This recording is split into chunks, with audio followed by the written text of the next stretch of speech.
यहाँ हम खबर शामिल करेंगे। कौमी असम्बली में 27वीं आईनी तरमीम पर बहस जारी है। आपको ये बताएं, बिलावल भुट्टो जरदारी की ऐवान में आमद, वजीर दिफा से मुसाफहा किया है। आपको ये बताएं कि बिलावल भुट्टो ने महमूद खान अचकजई समेत तमाम अपोजिशन रहनुमाओं से भी मुसाफहा किया है। कौमी असम्बली में 27वीं आईनी तरमीम पर बहस जारी है। कौमी असम्बली का इजलास इस वक्त जारी है। बिलावल भुट्टो जरदारी की ऐवान में आमद हुई है। इसी बारे में मजीद डिटेल हासिल करेंगे डॉन न्यूज़ के नुमाइंदे अब्दुल्ला मोहम्मद से। अब्दुल्ला, अपडेट कीजिएगा।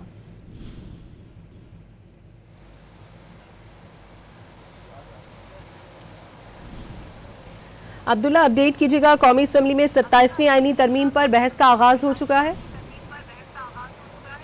जी बिल्कुल, कौमी असम्बली में आज बहस का दूसरा रोज़ है। कल वज़ीर क़ानून आज़म नज़ीर तारड़ की जानिब से 27वीं आईनी तरमीम जो है उसको पेश कर दिया गया था और उस पर तकरीबन शाम 6 बजे तक जो है वो बहस हुई और दोबारा आज बहस का आगाज़ हुआ। लेकिन जिस तरह पार्लियामान की मुश्तरका कमेटी थी और उन्होंने इस 27वीं तरमीम का जो है वो उसको देखा था, उस पर मुशावरत की थी, उसके बाद ये तरमीम सेनेट में और सेनेट से वो मंजूर हुई। लेकिन अब हुकूमत को लग रहा है कुछ इत्तेहादियों ने और कुछ टेक्निकल एरर जो है वो उस तरमीम में सामने आई, जब क्योंकि हुकूमत ने पहले कहा था कि सुप्रीम कोर्ट ऑफ पाकिस्तान से पाकिस्तान का लफ्ज़ हटाया जाएगा, जबकि इसके साथ साथ सुप्रीम कोर्ट के जो चीफ जस्टिस है उनसे भी चीफ जस्टिस वो सुप्रीम कोर्ट होगा, पाकिस्तान नहीं होगा। जबकि इसके साथ साथ विफाकी आईनी अदालत जो है उसके साथ पाकिस्तान का नाम ऐड किया जाएगा, federal constitution court of Pakistan, और उसके चीफ जस्टिस के साथ भी चीफ जस्टिस विफाकी शरीयत ऑफ पाकिस्तान ऐड किया जाएगा। लेकिन अब जो हुकूमत ने तरमीम की थी कि सुप्रीम कोर्ट ऑफ पाकिस्तान जो है वो ख़त्म किया जा रहा है, सिर्फ सुप्रीम कोर्ट होगा, वो तरमीम अब हुकूमत वापस ले रही है और एक नया ड्राफ्ट जो है वो पेश किया जाएगा। आज कौमी असम्बली में ये है कि आईनी तरमीम जो है वो पेश की जाएगी और नून लीग के मियां नवाज शरीफ जो है वो भी इसके बारे में भी कहा जा रहा है कि वो भी असम्बली में आएंगे, जबकि इसके साथ साथ पाकिस्तान तहरीक इंसाफ और अपोजिशन की जो दीगर जमातें हैं वो भी अपनी हिकमत अमली जो है वो बना रही है कि किस तरह वो तरमीम को जो है वो उसके लिए हर्डल्स पैदा करे। जबकि इसके साथ साथ अब अपोजिशन ने जो पार्लियामेंट की मुश्तरका कमेटी थी उससे तो बाइकआउट का ऐलान किया था, लेकिन अब ज़राए का दावा है कि जो अपोजिशन है वो इन तरामीम के बदले जो अदालती ढांचा है उनको दुरुस्त करने के लिए या अदालती ढांचे में मजीद तब्दीली के लिए अपनी 11 तरामीम जो है ला रही है। ताहम अभी तक उसका मसौदा जो है वो सामने नहीं आया, लेकिन अब से कुछ देर कबल पाकिस्तान पीपल्स पार्टी के चेयरमैन बिलावल भुट्टो जरदारी ऐवान में पहुंच गए और बिलावल भुट्टो जरदारी भी 27वीं आईनी तरमीम पर जो है वो रद्दअमल देंगे, वो बहस का हिस्सा बनेंगे।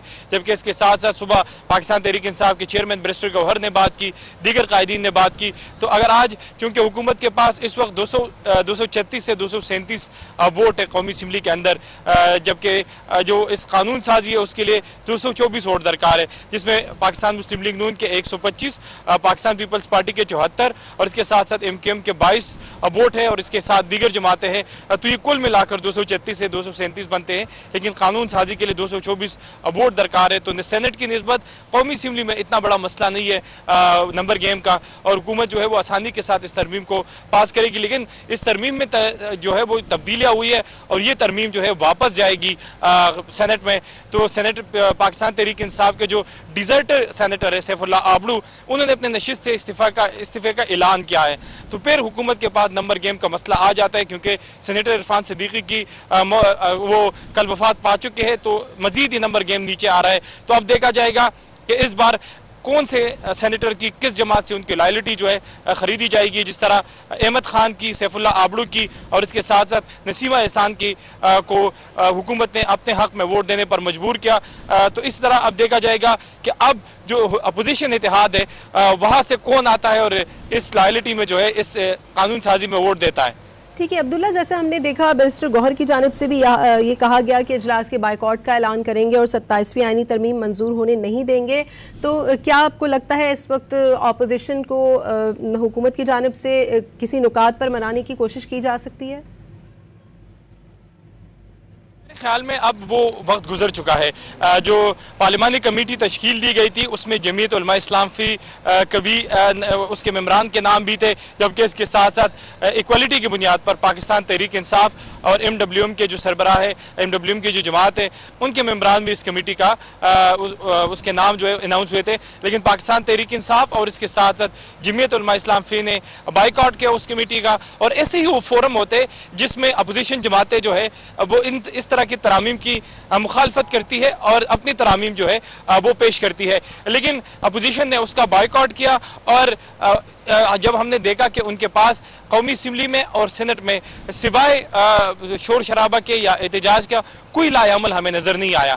तो लाएअमल नजर नहीं आया, जो पुराना पैटर्न है कि एहतजाज करे, शोर शराबा करे, लेकिन उसके बावजूद तरमीम जो है वो हो गई और अपोजिशन के पास कोई स्ट्रेटजी जो है वो नहीं आई। जबकि दूसरी जानिब अगर आप हुकूमती स्ट्रेटजी की बात करें तो ऐसा देखा जा रहा था कि तरमीम से पहले तकरीबन 2 घंटे पहले वो कुछ सैनिटर्स के नंबर जो है वो बंद होना शुरू हो गए और ये इल्ज़ाम था, हमने डॉन के लाइव में भी कहा कि 2 से 3 सैनिटर्स की जो वफादारियाँ है उनके खरीदने का मुबैना इल्ज़ाम है।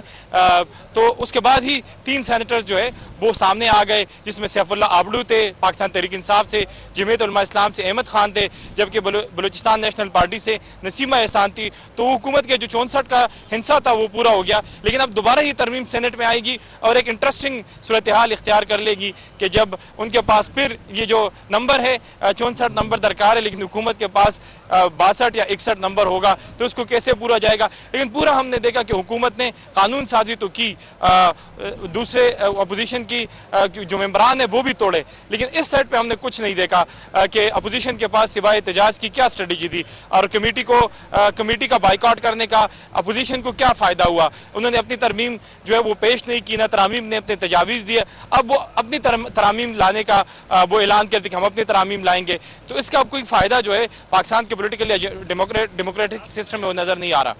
ठीक है, बहुत शुक्रिया अब्दुल्ला मोहम्मद, हमें अपडेट कर रहे थे।